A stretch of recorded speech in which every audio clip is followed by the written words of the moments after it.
अपनी एक बहुत ही खतरनाक मिसाइल सप्लाई की थी, उसे सौंपी थी। अब उसी मिसाइल ने लेबनान इजराइल बॉर्डर पर नेतन्याहू की नींद उड़ाकर रख दी है।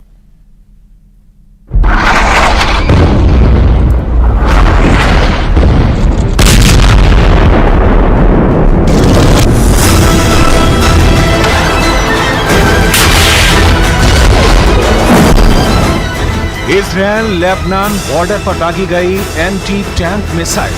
पहला फायर, टारगेट खत्म। दूसरा फायर, टारगेट खत्म। अक्टूबर 2023 से अप्रैल 2024 तक इजराइल और हिजबुल्लाह के बीच इस तरह की लड़ाई अब बड़ी सर्जिकल स्ट्राइक का रूप ले रही है। हिजबुल्लाह बार बार इजराइल पर हमला कर रहा है। एक बार फिर देखिए, पहले 2 हमलों में कौन से टारगेट को किस तरह खत्म किया गया।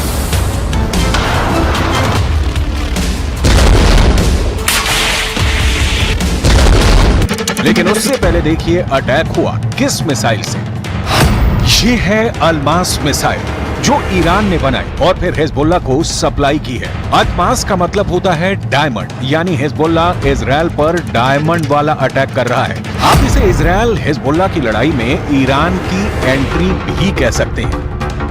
अल्मास मिसाइल का कनेक्शन इजराइल की स्पाइक मिसाइल से है। 2006 में हुए इजराइल और हिजबुल्लाह के युद्ध में इजराइल की स्पाइक मिसाइल हिजबुल्लाह के हाथ लग गई थी। उसके बाद ये मिसाइल ईरान तक पहुंची और ईरान ने तैयार कर ली स्पाइक की हूबहू नकल। अब हिजबुल्लाह इसी मिसाइल से इजराइल पर ताबड़तोड़ हमले कर रहा है।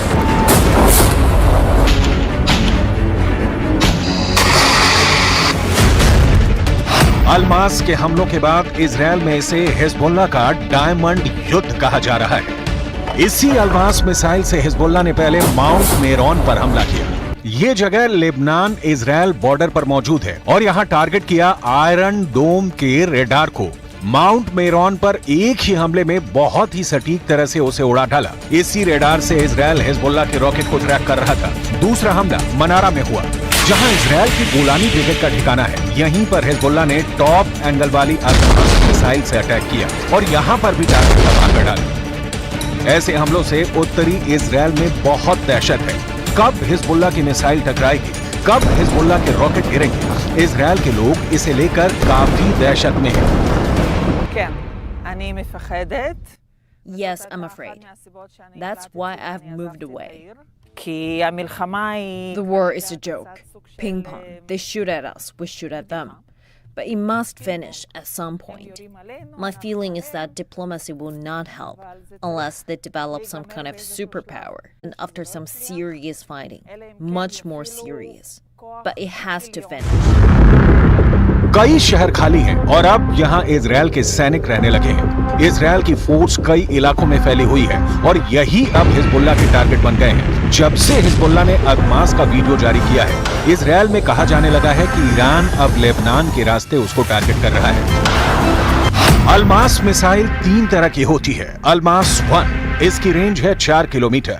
अल्मास 2, इसकी रेंज है 8 किलोमीटर। अल्मास 3, इसकी रेंज है 16 किलोमीटर। क्योंकि इजराइल के कई शहरों और वहां मौजूद इजरायली सेना लंबी दूरी वाली अल्मास के टारगेट पर आ गई है। हिजबुल्लाह के कत्यूशा रॉकेट तो पहले ही इजरायली शहर में डर की नंबर 1 वजह बने हुए हैं। We do have our, bag of documents and money and essentials for the situations. We have shelter in our house, so we're just waiting on the ticking bomb. I think from some position, but we try to stay business as usual as much as possible.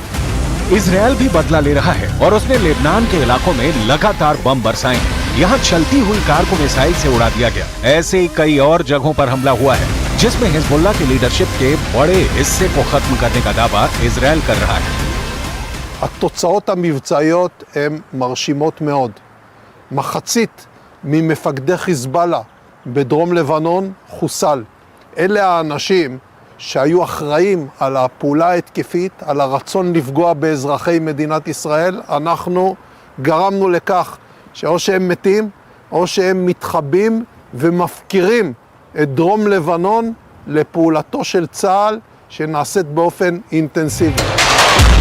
2006 में Hezbollah और Israel के बीच 34 दिन तक युद्ध चला था। तब Israel के 121 सैनिकों को मिलाकर 160 लोग मारे गए थे, जबकि हिजबुल्लाह के 250 लड़ाके समेत लेबनान के 1200 लोगों की मौत हुई थी। हम अपनी वीडियो लाइब्रेरी से 17 वर्ष पहले लड़े गए इस युद्ध की तस्वीरें निकाल कर लाए हैं, ताकि इस बात का अंदाजा लगाया जा सके कि इजरायल फिर से लेबनान का वही हाल कर सकता है जो वो इस बार गाजा में कर रहा है। इस वक्त इजरायल लेबनान बॉर्डर के करीब कई इलाके खाली हो चुके हैं। लेबनान में बॉर्डर के आसपास 60 किलोमीटर के दायरे में 30,000 की आबादी अपना घर छोड़कर जा चुकी है, लेकिन दहशत इजरायल में भी है। हाइफा जैसे शहर में भी डर पसरा हुआ है। I'm a little bit concerned because it is an unusual situation. It's the first time that we are in this kind of threat, and I'm a little bit worried. It doesn't concern me, but we are getting prepared because we have 3 kids.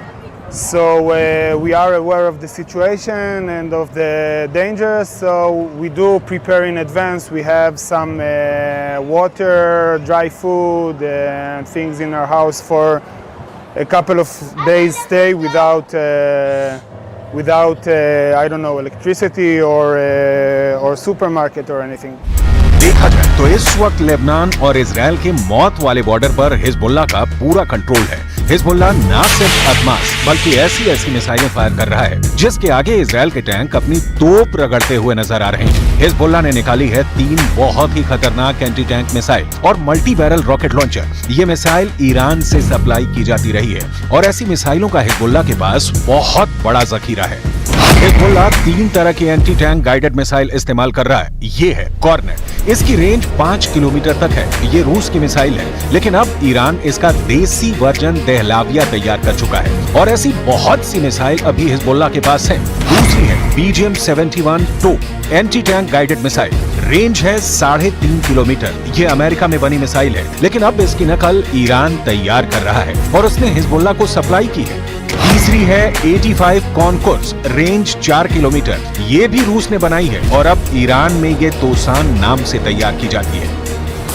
इन्हीं मिसाइलों से Hezbollah ने Israel के Mehran air surveillance airbase पर भी हमला किया। ये तीनों मिसाइल बहुत ही घातक हैं और जिस तरह से इन्होंने इजरायल के अड्डे उड़ाए हैं उससे ये बात साबित हो जाती है। हिजबुल्लाह का दावा है कि उसका हर हमला इजरायल को मुंहतोड़ जवाब है, लेकिन अब इंटरनेशनल लेवल पर फिक्र फैल चुकी है। फ्रांस के विदेश मंत्री ने लेबनान के प्रधानमंत्री से मिलकर वार्निंग जारी की है। Refusons le scénario du pire. Au Liban du Sud, la guerre est déjà là, même si elle ne dit pas son nom. C'est la population civile qui en paye le prix. Personne n'a intérêt qu'Israël et que le Hezbollah, d'ailleurs, poursuivent cette escalade. J'ai porté ce message ici auprès du Premier ministre Mikati, auprès du président du Parlement et du chef d'état-major des armées. Et je le porterai également, ce même message, en Israël dès mardi. देखा जाए तो Hezbollah वो संगठन है जिसे Iran से पूरी मदद मिलती है और ईरान हिजबुल्लाह को इजरायल के खिलाफ एक बड़े हथियार के तौर पर इस्तेमाल भी करता आया है। लेकिन इजरायल ने अगर हिजबुल्लाह का हाल हमास जैसा करने का फैसला किया तो लेबनान में वर्ष 2006 वाले युद्ध की तबाही दोहराई जा सकती है।